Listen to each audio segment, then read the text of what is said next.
Ma'rifatul Islam.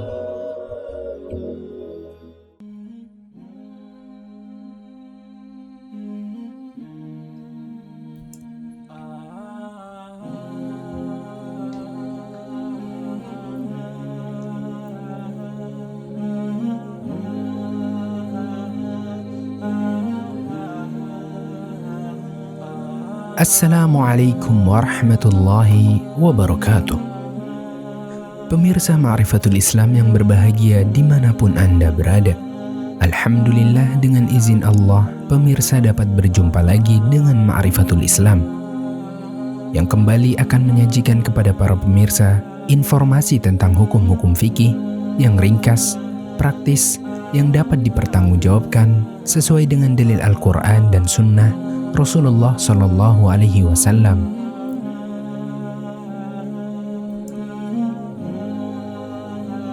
Termasuk dalam syiar Islam yang paling agung adalah sholat jamaah di masjid bersama dengan kaum muslimin.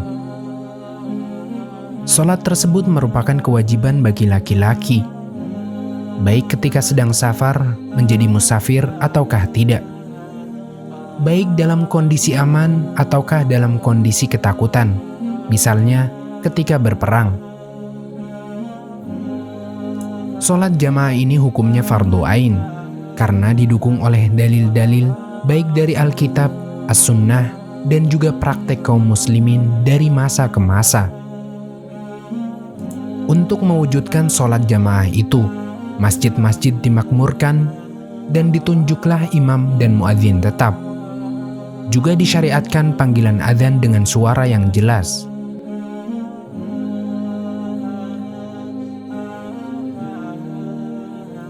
Dalil dari Al-Quran.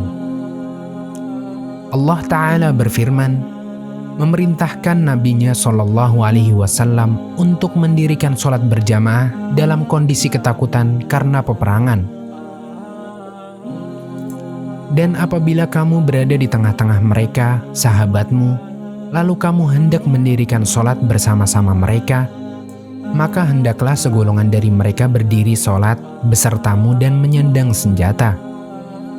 Kemudian apabila mereka yang sholat bersamamu sujud telah menyempurnakan 1 rakaat, maka hendaklah mereka pindah dari belakangmu untuk menghadapi musuh, dan hendaklah datang golongan yang kedua yang belum sholat.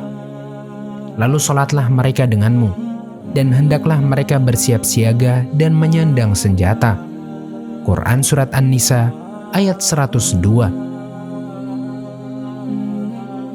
Terdapat kaidah bahwa perintah Allah Ta'ala kepada Nabi adalah perintah kepada umat Nabi Shallallahu Alaihi Wasallam, selama tidak ada dalil yang menunjukkan bahwa perintah tersebut adalah khusus untuk Nabi Shallallahu Alaihi Wasallam. Ayat ini jelas menunjukkan kewajiban sholat berjamaah, karena Allah Ta'ala tidak memberikan keringanan untuk meniadakan kewajiban sholat berjamaah ketika perang. Seandainya sholat berjamaah tidak wajib, maka tentu yang lebih utama adalah meninggalkan sholat berjamaah ketika perang berkecamuk. Karena dalam kondisi perang, banyak wajib sholat yang ditinggalkan.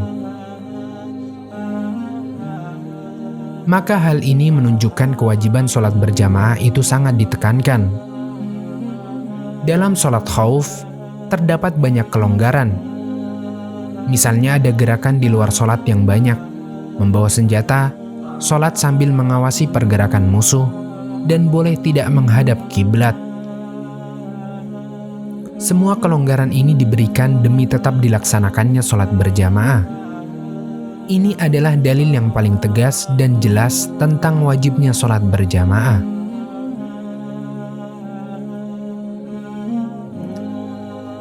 Dalam ayat yang lain, Allah Ta'ala berfirman, dan dirikanlah sholat, tunaikanlah zakat, dan rukuklah berserta orang-orang yang ruku. Quran Surat Al-Baqarah ayat 43. Dalam ayat tersebut, setelah Allah Ta'ala memerintahkan hambanya untuk mendirikan sholat, Allah Ta'ala pun memerintahkan untuk mendirikan sholat bersama dengan orang-orang yang ruku, yaitu di rumah Allah, di masjid. dan rukuklah beserta orang-orang yang rukuk. Maksudnya, yang wajib bagi orang-orang yang sholat dari kalangan laki-laki adalah agar dia sholat dalam kondisi semacam itu, yaitu bersama-sama dengan orang-orang yang sholat berjamaah, bukan sholat di rumah dan sholat sendirian.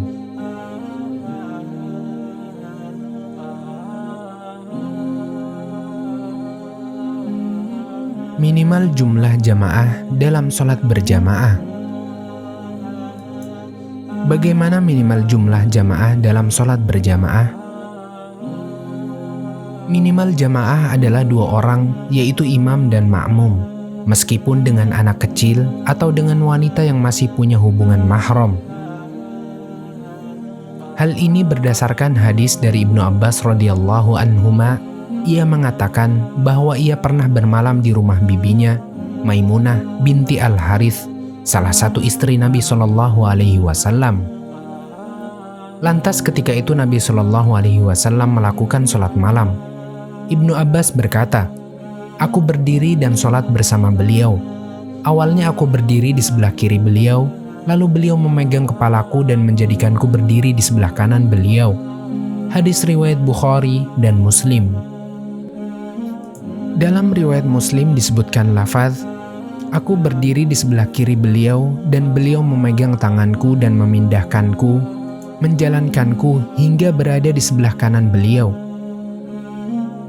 Maimunah binti Al-Harith radhiyallahu anha adalah bibi dari Abdullah bin Abbas radhiyallahu anhuma. Ibu dari Ibnu Abbas adalah Ummul Fadil Lubabah Al-Kubra, merupakan saudara perempuan dari Maimunah.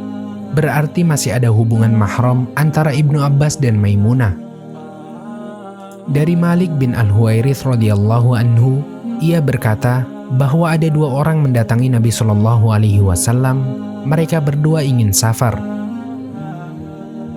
Nabi SAW lalu bersabda, "Jika kalian berdua keluar safar, maka kumandangkanlah azan dan yang paling senior di antara kalian, dialah yang menjadi imam." Hadis riwayat Bukhari. Ini menunjukkan minimal jamaah adalah 2 orang. Dari Thabit, dari Anas bin Malik radhiyallahu anhu, ia menyatakan, Nabi SAW pernah bertemu kami. Ketika itu ada aku, ibuku, serta bibiku Ummu Haram. Ketika itu beliau berkata, "Ayo berdiri, aku akan sholat bersama kalian." Kejadian itu di luar waktu sholat. Thabit ditanya oleh seseorang, "Di mana Anas berdiri saat itu?" Anas menerangkan bahwa Rasul SAW menjadikannya di sebelah kanannya. Hadis riwayat Muslim. Seorang laki-laki dan perempuan pun jika sholat bersama sudah dianggap berjamaah, jika memang ada hubungan mahram atau suami istri. Dalam hadis Abu Sa'id dan Abu Hurairah radhiyallahu anhuma, dari Nabi SAW, beliau bersabda, "Jika suami bangun malam, lantas membangunkan istrinya, lalu keduanya melaksanakan sholat 2 rakaat, maka keduanya dicatat sebagai laki-laki dan perempuan yang rajin berzikir pada Allah." Hadis riwayat Ibnu Majah dan Abu Dawud. Kecuali jika seorang laki-laki berjamaah dengan seorang perempuan yang bukan mahram, itu terlarang. Hal ini berdasarkan hadis dari Ibnu Abbas radhiyallahu anhuma. Tidak boleh seorang laki-laki berdua-duaan dengan seorang perempuan kecuali bersama mahramnya.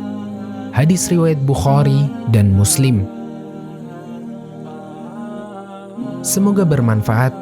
Hanya Allah yang memberi taufik dan hidayah.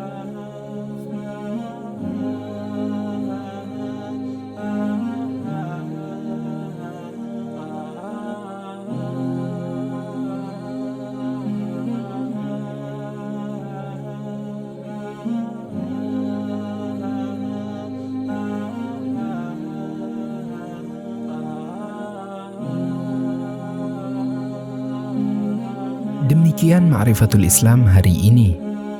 Semoga tayangan kali ini dapat diambil manfaatnya, menjadi penambah ilmu bagi para pemirsa yang belum mengetahui, serta menjadi pengingat kembali bagi para pemirsa yang sudah mengetahui. Pemirsa, demi mendukung agar Ma'rifatul Islam berkembang menjadi lebih baik, apabila pemirsa memiliki kritik, saran, masukan yang membangun, atau memiliki permasalahan yang ingin dibahas di Ma'rifatul Islam, maka tidak perlu sungkan atau ragu untuk mengirimkannya ke redaksi Insan TV, sebagaimana yang tertera di layar kaca Anda. Ma'rifatul Islam akan menerima semua saran, kritik dan masukan, serta pertanyaan pemirsa dengan rasa syukur dan tangan terbuka. Akhir kata, terima kasih atas perhatiannya, dan jangan lupa untuk tetap ikuti terus Ma'rifatul Islam esok hari di jam yang sama. Wassalamualaikum warahmatullahi wabarakatuh.